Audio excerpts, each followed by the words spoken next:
Retired Navy Senior Chief Steve Myers sells real estate. If you're buying or selling your home in Florida, call Steve at 904-479-6778. Make sure to tell him Tuddle sent you. Your reasons for listening to this show, well, those are your own. But just keep in mind that the views, information, or opinions expressed on the Tuddle Daily Podcast are solely those of the individuals involved and do not necessarily represent those of our sponsors. Yeah, it's called free speech, people. Nobody's forcing you to listen. One-of-a-kind shades made to order by VaporShades.com. Vapor Shades designs the outer layer of the sunglasses just like a wrap on a car.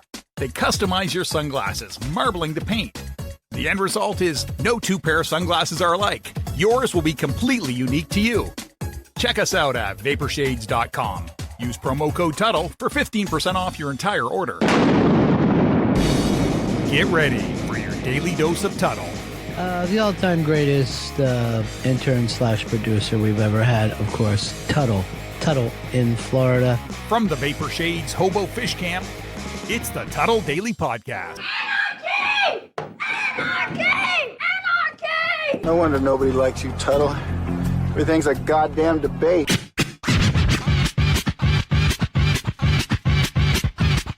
Welcome to another edition of the Tuddle Daily Podcast. Hope you guys are having a great day so far. Make sure you go to my YouTube channel, youtube.com/Tuddle.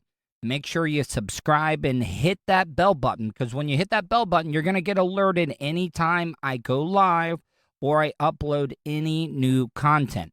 My YouTube page is growing every single day, and I don't want you guys to think I'm going to get away from this audio podcast. I've talked about this. No, I want to work on both of them. Let both of those be like a teammate, like John Stockton and Karl Malone back in the day, assisting each other, bringing followers to each other account. So, what I'm trying to say, go to YouTube. You're not going to want to miss any of the content.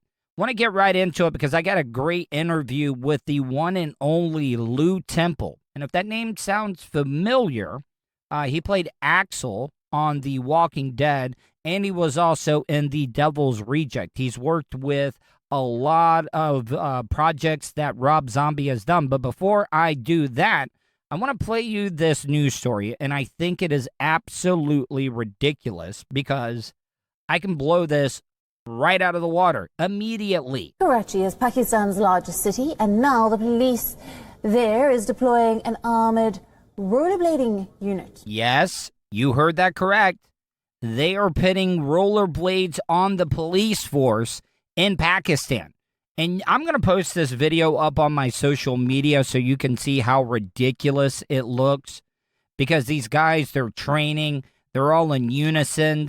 They're all like having their handguns out, shooting on rollerblades. I mean, come on, man. Listen, I'll get into why this is not going to work. But in the video, they're doing like all these like tricks, like jumping over things and stuff. And it is just nothing but pure promotional ridiculousness. Now this is to curb theft and harassment on its teeming streets.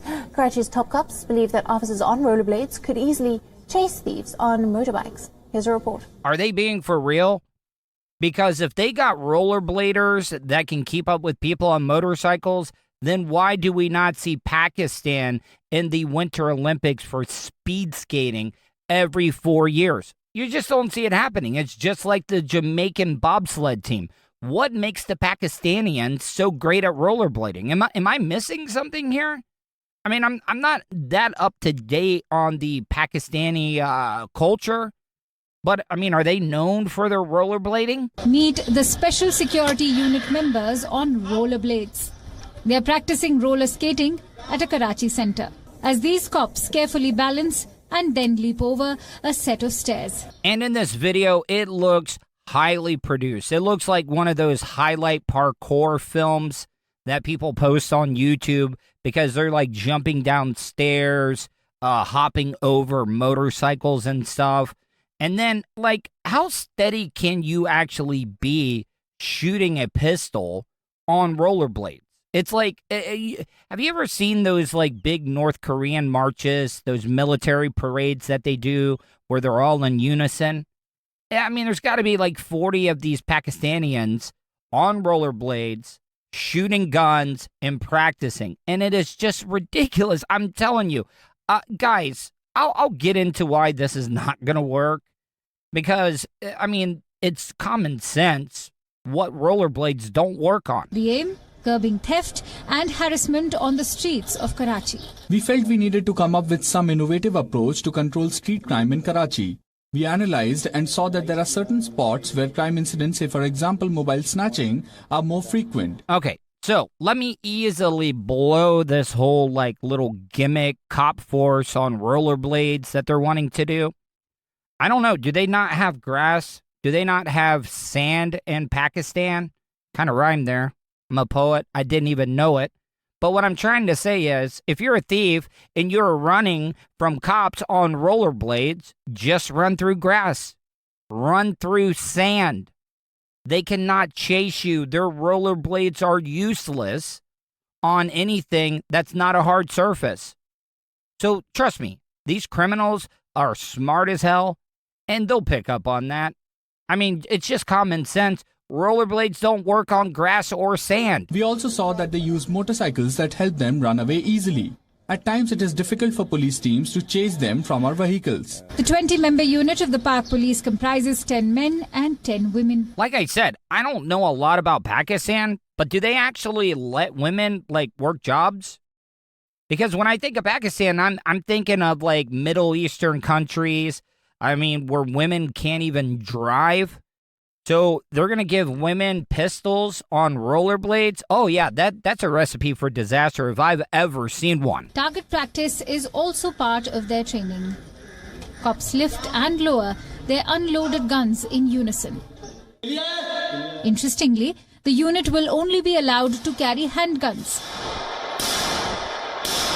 Once again, not trying to paint with a broad brush, but you would think that the roads are not that great in Pakistan. What's going to happen the first time when they have their pistols drawn and they're chasing after a thief and they hit a pothole and they blow some innocent bystander's head off because they're on moving wheels using a handgun?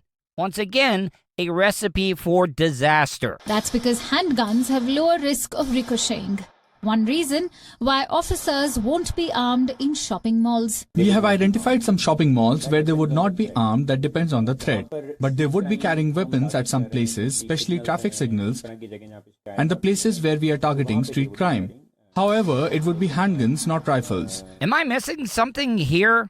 I thought a bullet is a bullet. Aren't all bullets going to ricochet no matter if it's a long gun or a handgun? Am I missing something here? Please fill me in. Tuddle@gmail.com or leave me a voicemail 407-270-3044. Secondly, it is part of the training using weapons while they are moving on rollerblades. Using weapons while they are moving on roller skates. The rollerblading police is similar to the existing units in Europe. The Karachi unit is officially set to begin next month. But they have already been spotted outside the Pakistan Super League cricket tournament venue. Patrolling Karachi's beachfront has also begun. Right there. I called it. They're going to be patrolling the beachfront. That's how you get away from these cops. I don't think that Pakistani cops are going to shoot people in the back, but I'm running right for the beach. I mean, what good is rollerblades going to do you on beach sand? It's going to be absolutely fucking worthless. I mean, I'm telling you. Oh, how about this? All I got to do is run up a set of stairs. Because they showed video of the guys jumping down the stairs. How easily are you going to be able to get up a set of stairs wearing rollerblades? It's not going to be that easy. What I'm saying is that these people have not thought this ridiculous idea through. It's all promotional. It's all smoke and mirrors.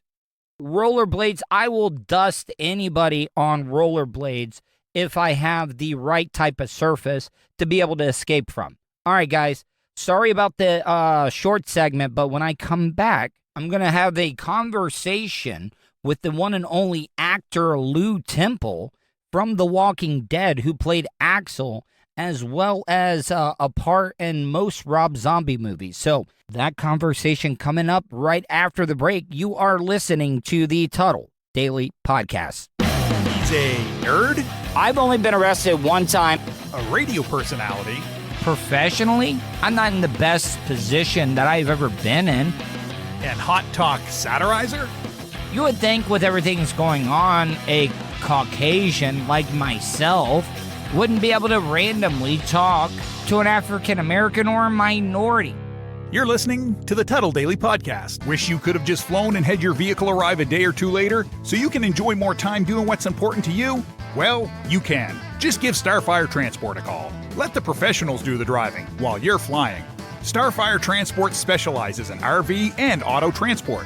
They'll also haul watercraft from boats to PWCs, cargo trailers, and more. Service available throughout the continental United States. So don't wait. Call Brian today at 574-349-4193 or 989-751-6106 for your next move.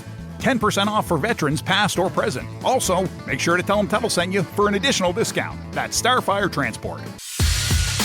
Do you have something you want to say? Hey, what kind of preacher is you? Leave Tuddle a voicemail, Cause you kind of ignorant. especially if you think he's being an asshole. No-legged bitch. Will your hurtful comments offend Tuddle? No, baby. Call the show at 407-270-3044. No, baby. Sleep Globe, Baba Kadlu, Gloopsy, Grabbandoopy, Grebo Dobin Snoke. Group Gobe, Gavin Stoopy. All right, guys, welcome back to the Tuddle Daily Podcast. I am excited about this because, in my opinion, this guy is probably one of the most underrated actors that I've ever seen in my life, and I think he kills it in everything he does. And I booked him on a lot of the radio shows that I've done in the past. The one, the only, Lew Temple. Lew, how are you, my friend? Well, I'm doing better now because I'm getting to have a chance to visit with you, Tuddle. It's been a minute, and I don't give up time to do this. This is reward time for me. I always enjoy our conversations in our association, so I look at it as a gift. So thank you for having me, sir. And can I just say I'm so impressed with your evolution of your podcast, your daily. You just have Lew, planted roots and grown like that. It's you know, a lot of people, and maybe you can correlate this as being an actor, you know, when you're trying to break into the game or the industry, you got to hustle. You got to go to every single audition. You got to get your name out there. And that's something that you have done in your career, my friend. Yeah, I think that's a good offering. I was going to ask you, because when we started working together, you were booking and you were running and organizing and managing and engineering a lot of shows that weren't yours, and you'd fill in. And I think you were always learning, and I think you were always developing your skill set. Did you ever ask for help, is my question. Yeah, I mean, I did, but like, you know, like professionally, I don't like to bother people. I'm the type of guy, you know, maybe I should be better at it, asking for favors, asking for help and stuff. But I sometimes think as humans, we don't want to bother our coworkers or people that work in the same field as us, is because it makes you look like you're weak or you know, and I don't know. Does that happen in the acting business?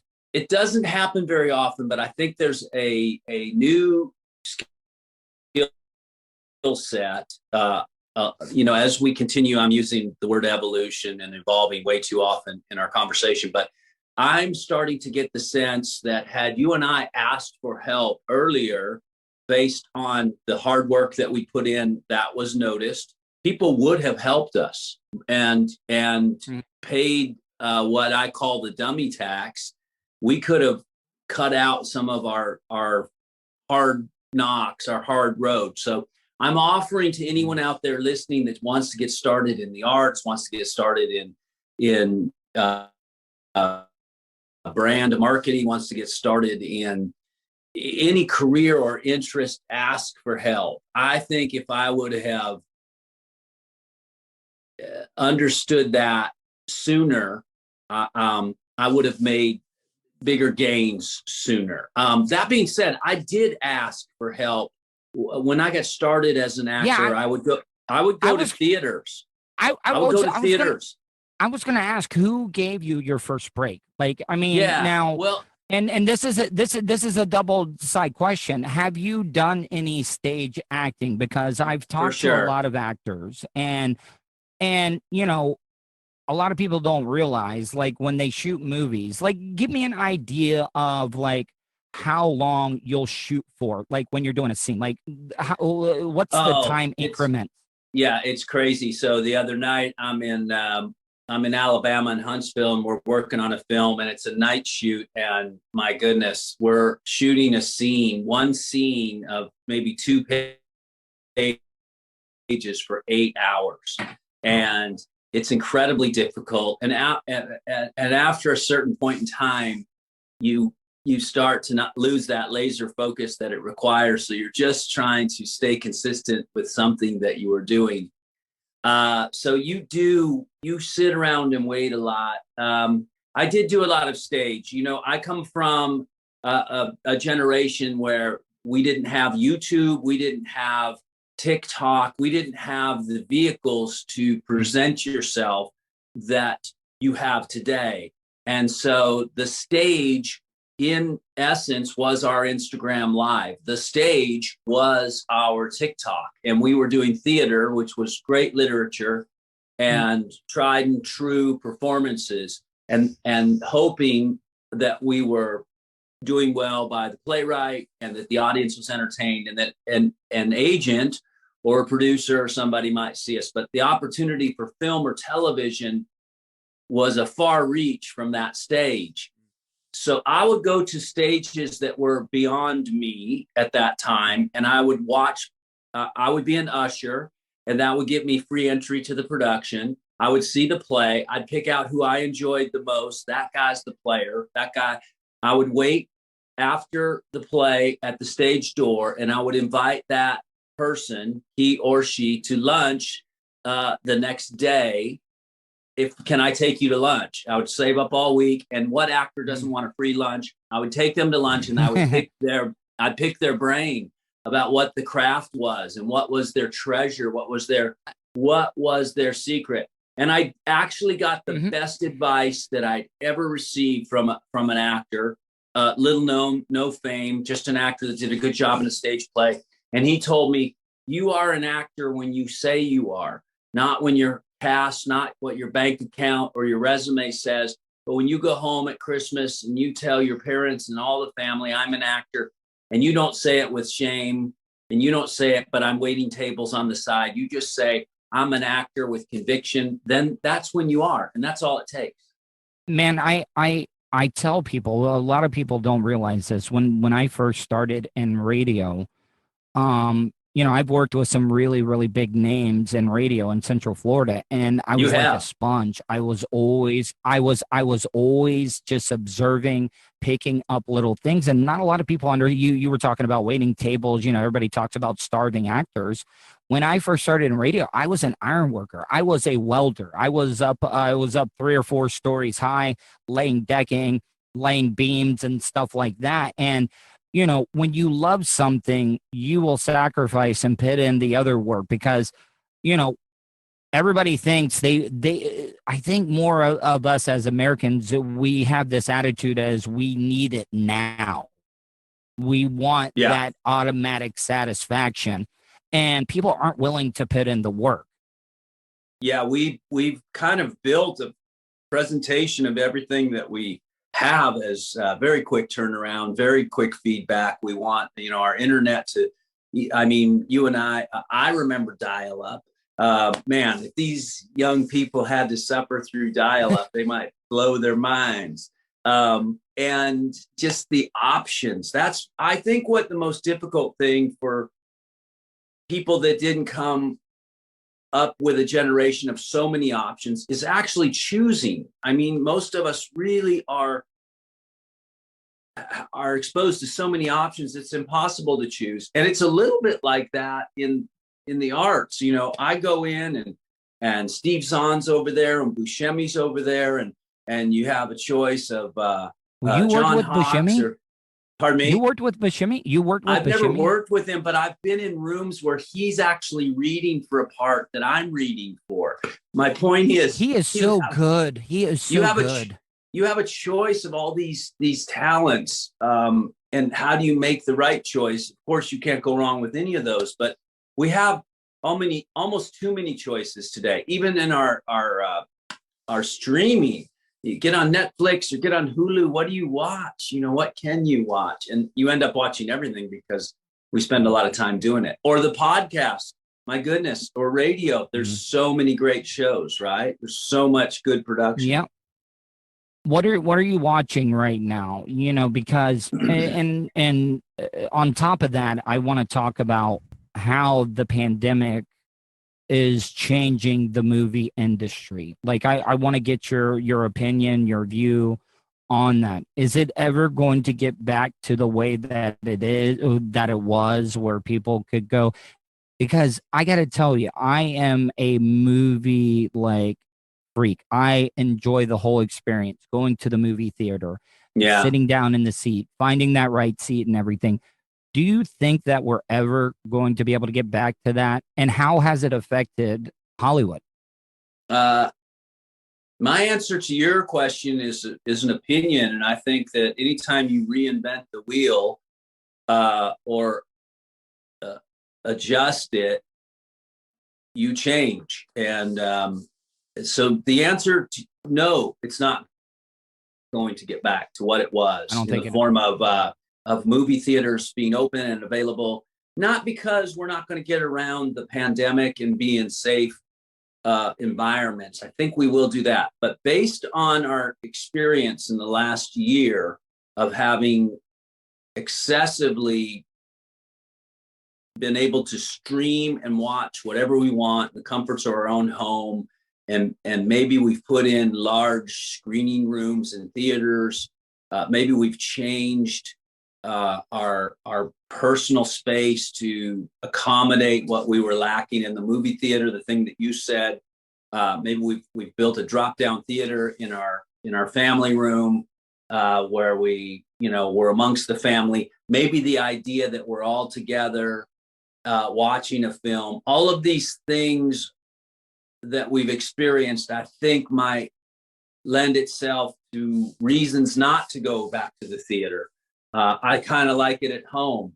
I kind of like having not to have an inconvenience of parking or people talking or cell phones. Yeah, and even the studios. Look, the studios are putting it out in, I'm going to send you, Tuddle, a very personal link to this movie. It's yours.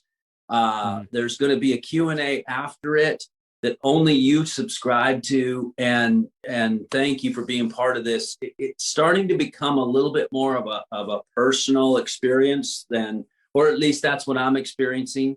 And I do think that's going to change the game, that the theater might start to become more of an event that you go to, like a play or like a concert. Maybe you do this not every Friday. Maybe you do this once a month. Why hasn't the drive-in movie theater made a comeback? I mean, I think that kind of solves the I think whole they thing. have made a comeback compared to where they were, for sure. But when's the last time have you done it? Because I did it the other day. Yeah, I have. It wasn't the best experience. Wasn't the same. My car wasn't that comfortable. The view, the vantage point wasn't that great. I would have much rather watched that in my house. So I don't know if the drive-in theater, I think the novelty of it is great. But I don't know that that's any better than going to the theater. Safely, we all will go into our buildings under safe precautions eventually. Will we want to? Will be the question. Will we want to give up the comfort and convenience of our home and the streaming on a Netflix release to go see a movie at the cinema? That will be the big question. Have you? I saw a movie, talking about streaming, and this movie is getting a lot of publicity. Nomadland. Have you seen or heard anything about Nomadland? I've heard a lot about it, of course. Just to support what you just said. Frances McDormand is so good at what she does, and there's a lot of women that, because women do get treated differently in entertainment, because they allow men to age gracefully, but the women, like I compare it to broadcasts like news and stuff, the guy is able to age gracefully, but when the woman starts getting a little bit older, it's like, all right, let's get the next woman up. But Frances McDormand, like, you can tell in this movie, she's not wearing any makeup at all, and I think that's amazing. She's exceptional at just being raw and exposing who she is in her roles. The young lady that's directed this, I think, Chloe, I'm trying to remember her last name. She's really fantastic, and she's really making a name for herself. Or she's not making a name for herself. She's made a name for herself as one of the directors that people in Hollywood want to work with. And this Nomadland is part of that. Go ahead. Speaking of directors, I don't think a lot of people give Rob Zombie enough credit for his being a director. How was it working for him? Because I got to tell you, that scene, I don't know if people have told you this, but like the way you delivered, like, you had that little tremble in your voice, like, hey, mister, we're not going to say anything or whatever, the scene and the Rob Zombie film that you did. And like, can you kind of walk me through that little scene there? Like, Rob's, Rob goes about his work as a fan of the cinema. He loves movies like you. He grew up on movies. He's a huge cinephile. He knows movies, not just in the horror genre, but specifically he's a huge fan of the horror genre. So he is also, let's not forget, a performer that he goes out and rocks stadiums. And so he knows what performance is, and he knows how to elicit, as a director, a performance from an actor, or he knows what that works, or that doesn't work, let's try something different. So he's instinctually very good. He has a very good actor's instinct, because he's on stage acting when he's doing his music. So when we're doing scenes, he's always looking for ways to make the scene the best it can be by whatever means he needs to provide the actors. So if you want music on the set, you want quiet on the set, you want no one on the set, you need, ginger ale on the set. What do you need? Just let me know. I'll make it better, to make this better. And then he really takes time in allowing the actors to find the truth in the scene. And does he let you ad-lib at all? Does he let you ad-lib? He allows you to ad-lib if it helps the scene. Yeah, he wrote the scene for sure. But if you've brought something that helps the scene or helps your character be more authentic, he's all for that. He just brings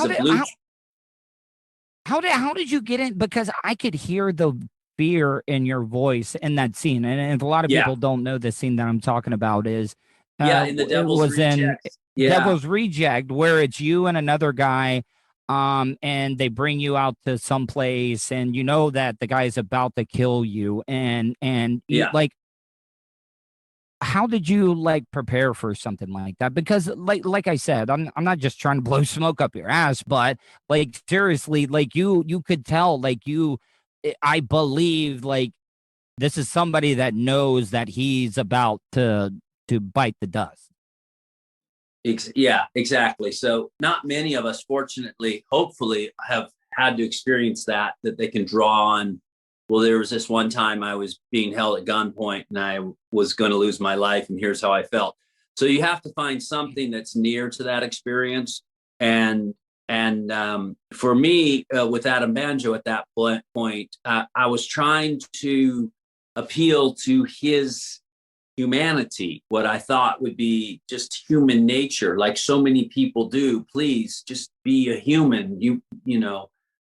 We were all children once, and so that doesn't work. And I think when you start to recognize this isn't getting through to this person, he's not accepting my offering, it brings fear to you, and you start to understand this fear. Some people are very noble. Some people have fight or flight. Some people are in paralyzation. You can choose almost any emotion. You just have to commit to it. So in that venue, I just chose to be very anxious and afraid, not just for me, but for my partner that was going to get hurt, and so what that did was it required me to either quit or fight. So it made it a better play than when I stood up and started the fight.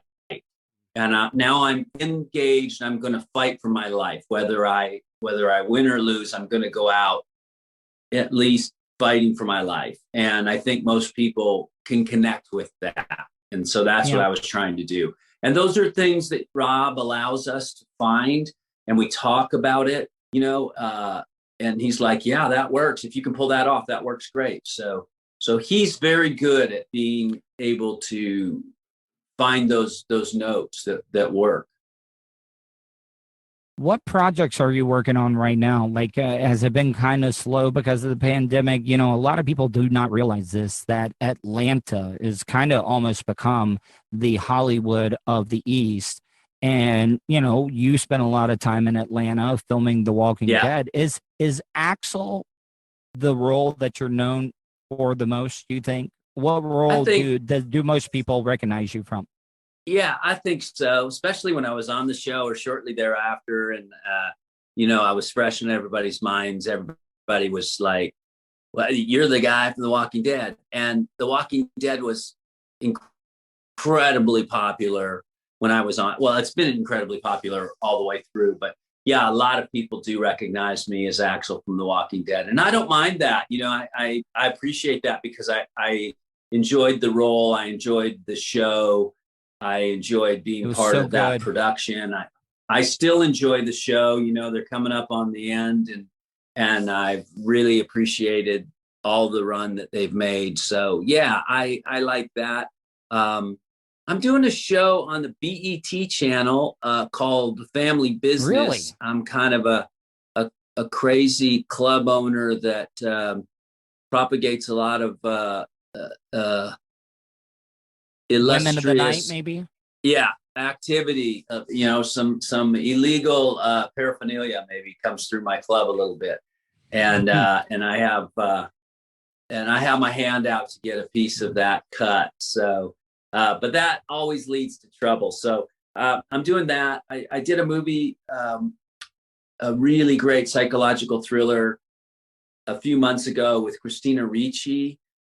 She's great. And yeah, no, she's really good. It's called Monstrous, and it's about a young woman that's just her and her son trying to get away from her husband in the 1950s.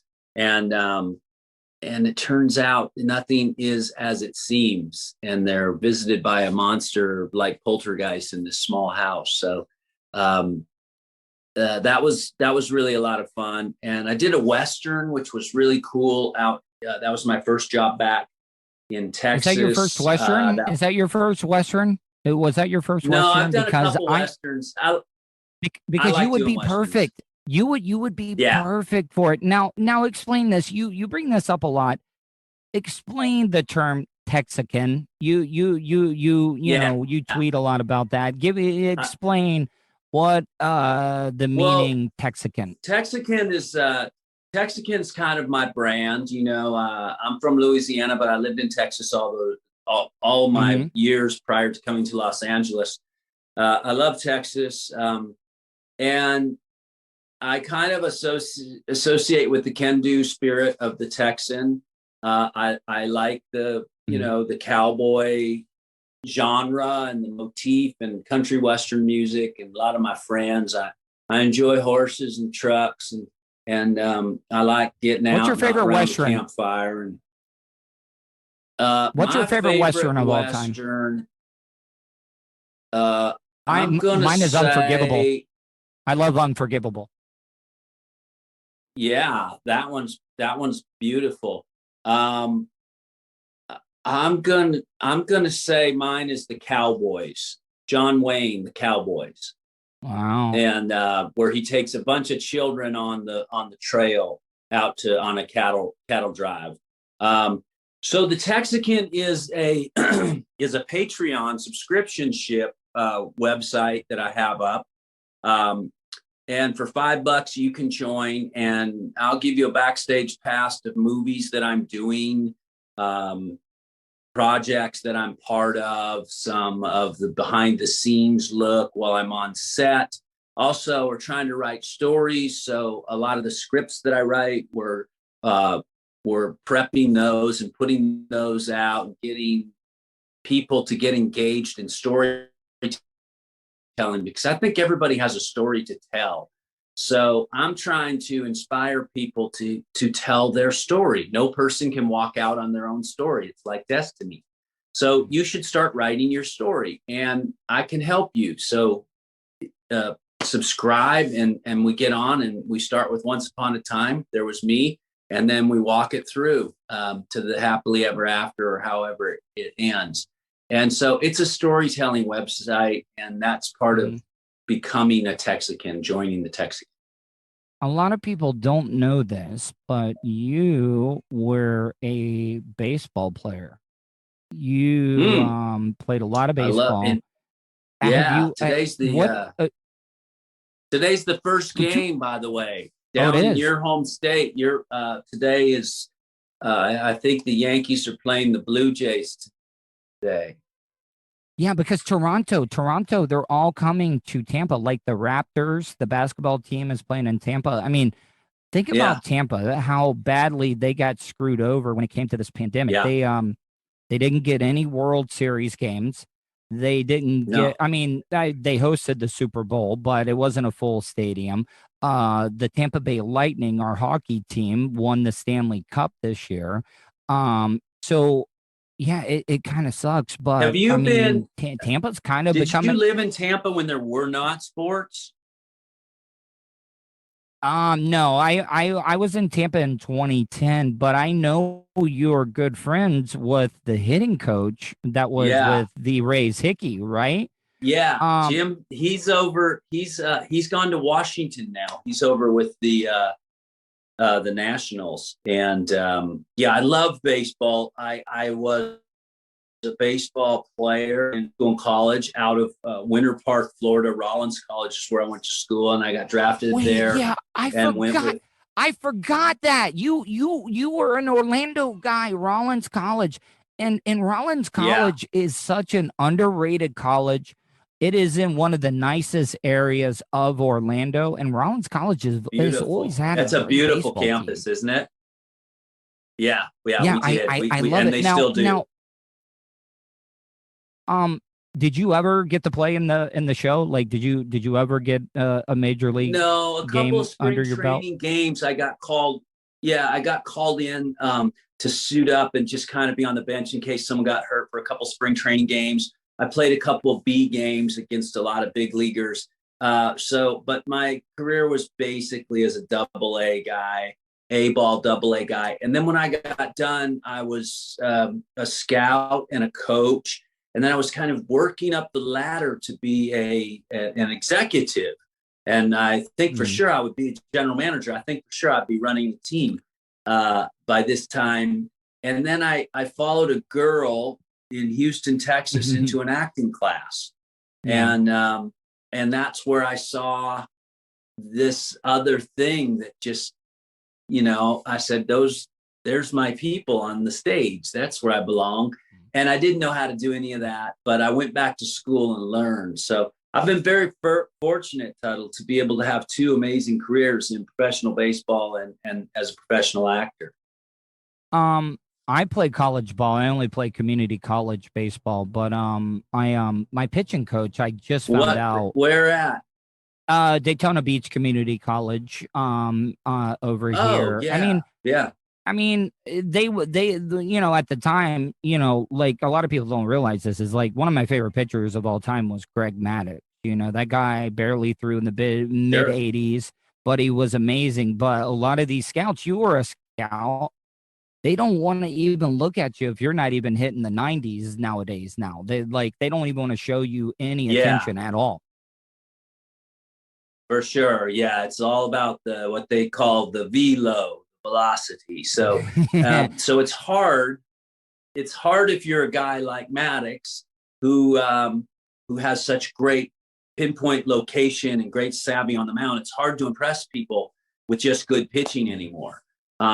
Kind of like the thing that we talked about, patience, the patience factor that you have and putting in your work at your vocation and working your way up, as opposed to, I want it now, I'm going to put it on YouTube and be a star right away.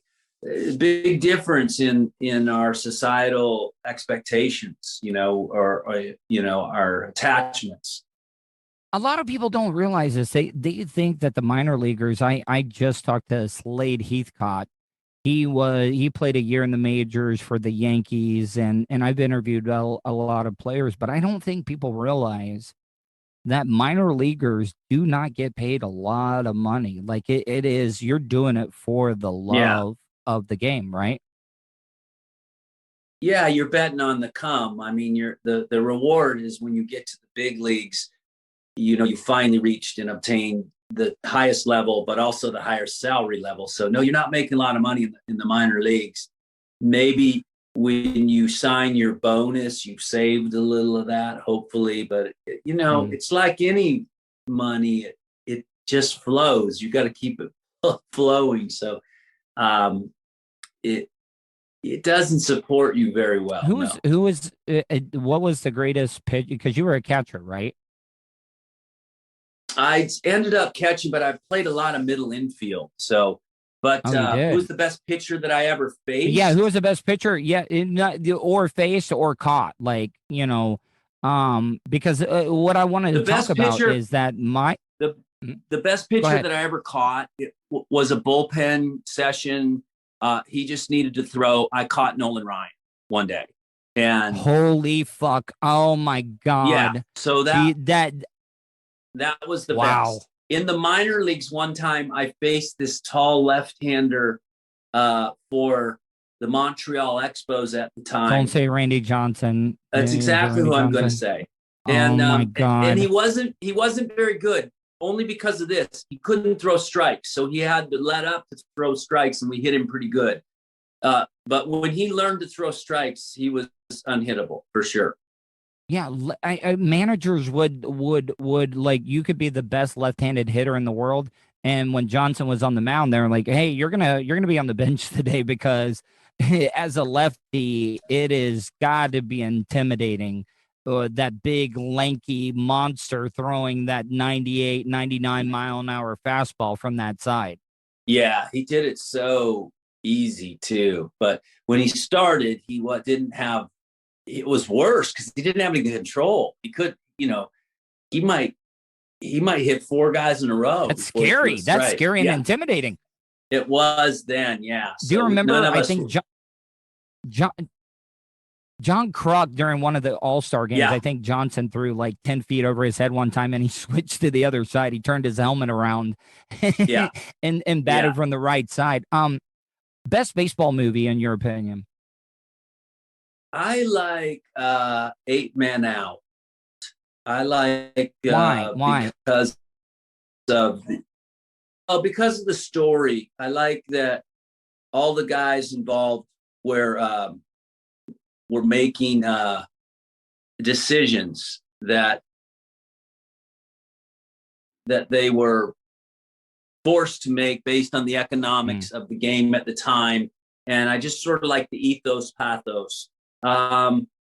You know, when I watch baseball movies all too often, I see the flaws of the guys playing baseball, like the swings, the pitching, the swings never look like John Goodman and the Babe had one of the worst swings that I've ever seen an actor ever have in baseball. Not too good. Yeah, not too good. Even Costner, as well as hard as he works on it, isn't. You know, Charlie Sheen, I played a lot of catch with Charlie Sheen. He could throw okay. He was all right.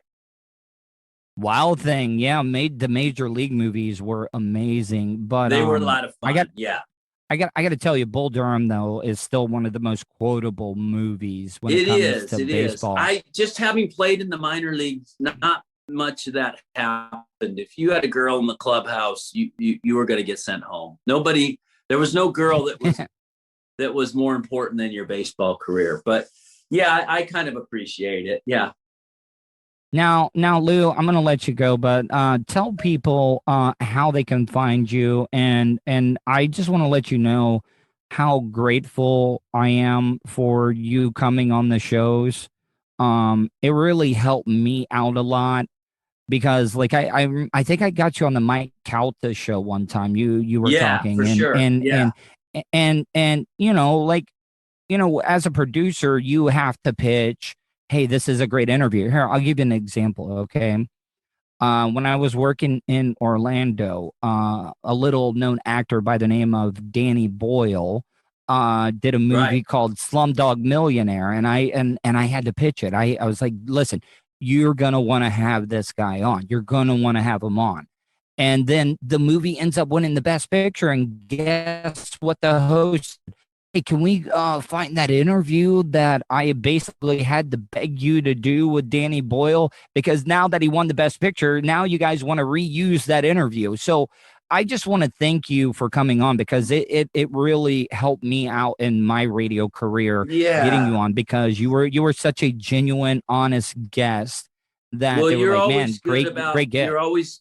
You're always good about presenting what it is. You're very organized. You're thorough. You do a lot of follow up. You don't just, hey, I got you. I'll see you then. You're really good about here's what we're going to talk about, or here's if you want to talk about anything. Here's what we're going to do. You know, I just appreciate the work that you put in prepping for the interview, and I always recognize that. So it was always.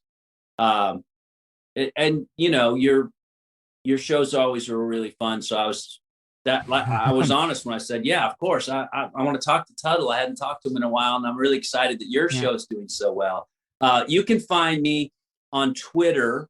I'm Lew Temple, actor. Now, recently, I had my Instagram page stolen. It was hacked.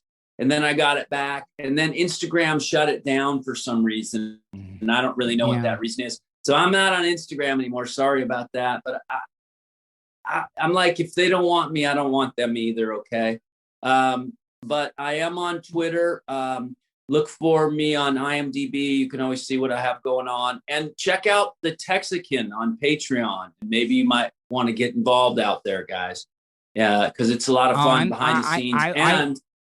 I'm going to inspire you to do something. You're going to get your Great American Novel written. Okay. Yeah, dude. Lew, man, so where are you at right now, by the way? I'm in beautiful, sunny Southern California. I'm just going to show you out the window here. This same type of palm tree that you've got there. And it's a Stackhorn Fern. This is actually a Stackhorn Fern that I have behind me, and it's actually older than I am. Like, my parents have been growing it and stuff, and it's actually really cool. I have one. I wish you'd let me know because I have one in my backyard. Oh, you do? It's the same thing. That's exactly the same thing. Little known secret. You can put a banana in it. Yep, bananas. Yeah. So we got that, Tuddle. You and me on the Stackhorn Ferns. Yeah, Lew, man, listen, I'm so proud of you. I'm so happy for all your success, and I hope you know if you ever need anything or need me to get you or promote any of your projects, feel free to reach out to me anytime, my friend. From the Vapor Shades Hobo Fish Camp. Man, maybe I would have way more sex partners in my life if I just threw caution to the wind. It's the Tuddle Daily Podcast. Tuddle's Daily Podcast is brought to you by StitchYouUp.com. For your embroidery, screen printing, vinyl, and direct-to-garment printing needs, visit StitchYouUp.com. Stitch You Up specializes in custom caps, shirts, decals, and anything you want to personalize. Whether it's one item or large orders, they can handle any size. Unsure about what you want? Let Stitch You Up help you with your logo design. Visit StitchYouUp.com or contact them, Eric at StitchYouUp.com. Stitch You Up. Definitely not your grandma's embroidery. Nerd. Radio personality and hot talk satirizer. You're listening to the Tuddle Podcast. All right, guys, welcome back. I want to thank Lew Temple for joining me. He's one of those guests that I booked on a couple of shows. I think the first show that I actually booked him on was the Monsters in the Morning. And I also think I got him on the Mike Calta show. Well, I brought that up in the interview, so I know that for sure. So I just want to thank him for joining me. He's one of those underrated actors. Coming up on tomorrow's show, I got some real disturbing info about a past guest that I had on the show. And I'm trying to do my own research. And because, you know, as a broadcaster, I don't want you to think that I'm irresponsible, but I always want to check out my information first before I run with a story. I hope to bring that to you tomorrow, as well as talking about the movie Tin Cup, which I think is by far Kevin Costner's most underrated movie. Very, very quotable, and Don Johnson was in that. And I'm going to break down the audio of Ron and Ron when Don Johnson and especially Ron Bennington got into an argument with a very, very inebriated Don Johnson that threatened to want to meet them and fight them somewhere. Now, I'm telling you, Ronnie B., yeah, he's like a wise guy, but Ron Diaz, oh man, that'd be the last guy that I would ever want to fuck with. So, hope you guys enjoyed today's show. Be back tomorrow. Make sure you subscribe to my YouTube channel, youtube.com/Tuddle. Go to my website, Tuddle.net. And if you want to reach out to me, there's two ways. You can email me, Tuddle@gmail.com, or leave me a voicemail, 407-270-3044. Hope you guys have a great day, and I will talk to you tomorrow. And that's the show for today. Thanks for listening to the Tuddle Daily Podcast. Hey, don't be a dickhead. Do us a favor. Like, share, and subscribe to the show. Also, check out the Tuddle category at 315live.com.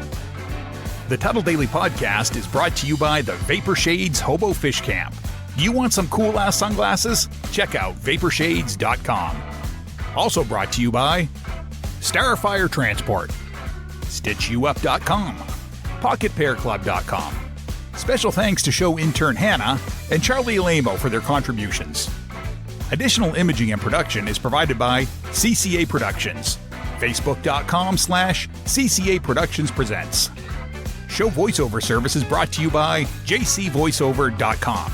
That guy's got a damn sexy voice. You should hire him.